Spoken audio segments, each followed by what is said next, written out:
It's finally happening. HBO Max is going to release the Snyder Cut. The 4-hour-long Zack Snyder's Justice League is a legend born of tragedy. In the midst of working on Justice League, Snyder suffered a family loss and stepped away as production was nearing its end. Warner Brothers then brought Joss Whedon across comic book lines to finish the film. Since it already proven his superhero team-up chops with the Marvel Cinematic Universe's marvelously successful The Avengers. However, Whedon didn't simply finish what Snyder had started. He rewrote and reshot the vast majority of the movie, and to quote the boys, Warner Brothers decided that the new Joss rewrite really sings. Well, fans didn't feel the same. Justice League was released in November 2017 and was promptly declared a huge disappointment. It awkwardly mixed Whedon's patented snappy dialogue with Snyder's austere vibe, while also struggling to introduce the newest team members. So it wasn't long until fans and stars like Gal Gadot and Ben Affleck took to Twitter demanding that Warner #release the Snyder Cut. Now it's finally time. Zack Snyder's Justice League arrives March 18th on HBO Max. Here's everything you need to know.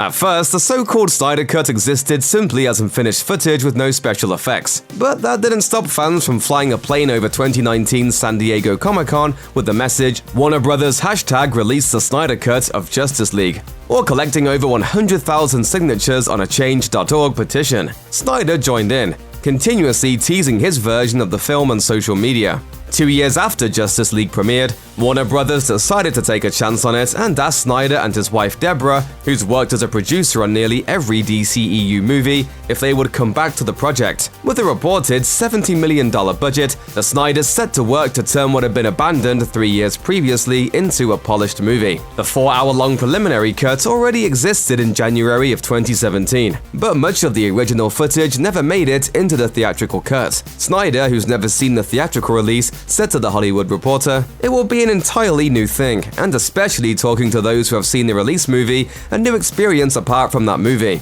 You probably saw 1/4 of what I did." In fact, Snyder's intended Justice League story was supposed to be told across 3 movies, but considering the theatrical cut's box office failure and a packed slate of DC projects on the horizon, it seems unlikely that Warner Brothers will move forward with the sequels regardless of the new version's streaming success. Still, its existence represents a huge triumph for fans of Snyder's vision.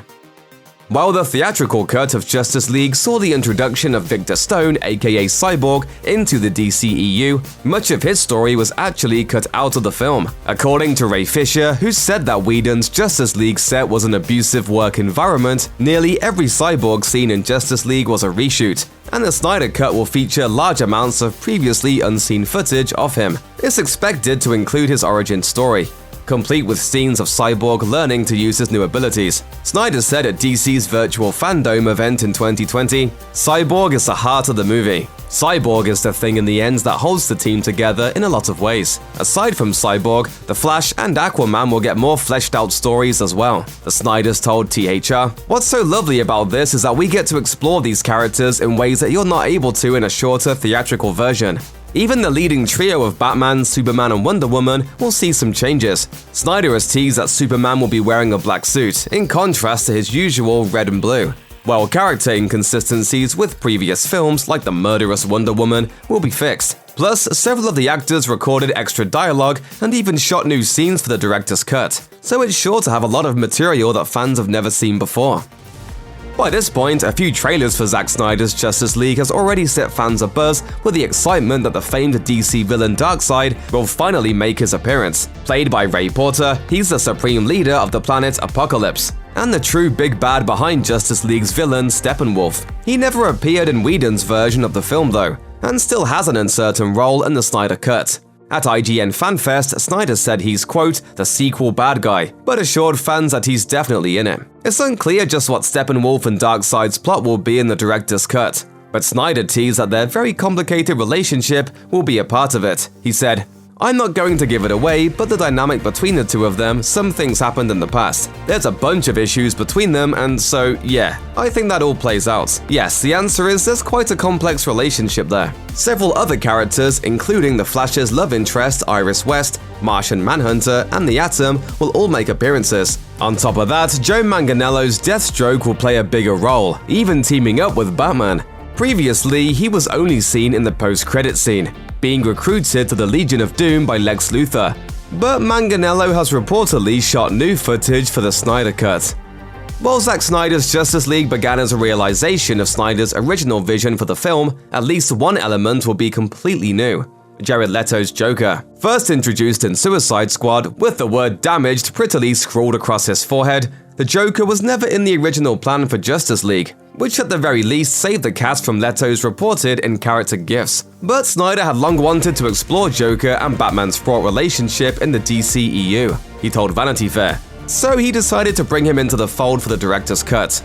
This isn't The Dark Knight though, so the Joker isn't going to be the main event. In fact, Snyder has already revealed what the Joker's doing in Justice League. Spoiler alert, he appears as a harbinger of chaos in Bruce Wayne's nightmare vision of a world where Darkseid successfully invades Earth. It's a warning for Bruce about the pressing threat, but it's also an opportunity to dive into their history, Snyder said.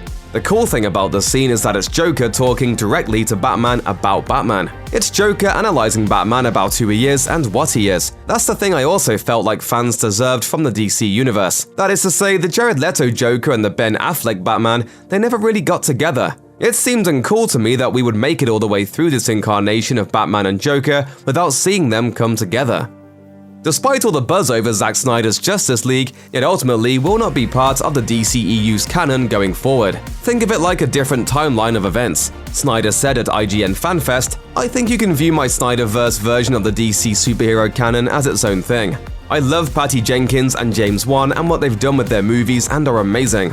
But at this point I was just like, this is its own thing, and it doesn't really owe anything to anything. So I'm just gonna do it exactly as I had always intended." He also offered advance warning that the film ends on a cliffhanger because of his original 3-movie plan.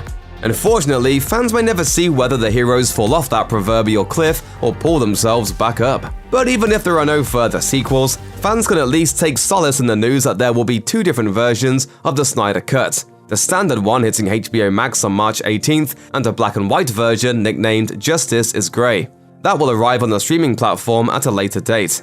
Overall, the film will have many visual differences from the theatrical release, from Steppenwolf's new design to the aspect ratio to the color of the sky. On top of that, the music will be different. Until the new version debuts, it's hard to say just how much more fans will appreciate Zack Snyder's Justice League than they did Joss Whedon's 2017 cut. But we can certainly expect it to be different. For an extra special viewing experience, you can even watch it with Zack Snyder himself in a virtual screening. Check out one of our newest videos right here, plus even more Looper videos about your favorite superhero movies are coming soon. Subscribe to our YouTube channel and hit the bell so you don't miss a single one.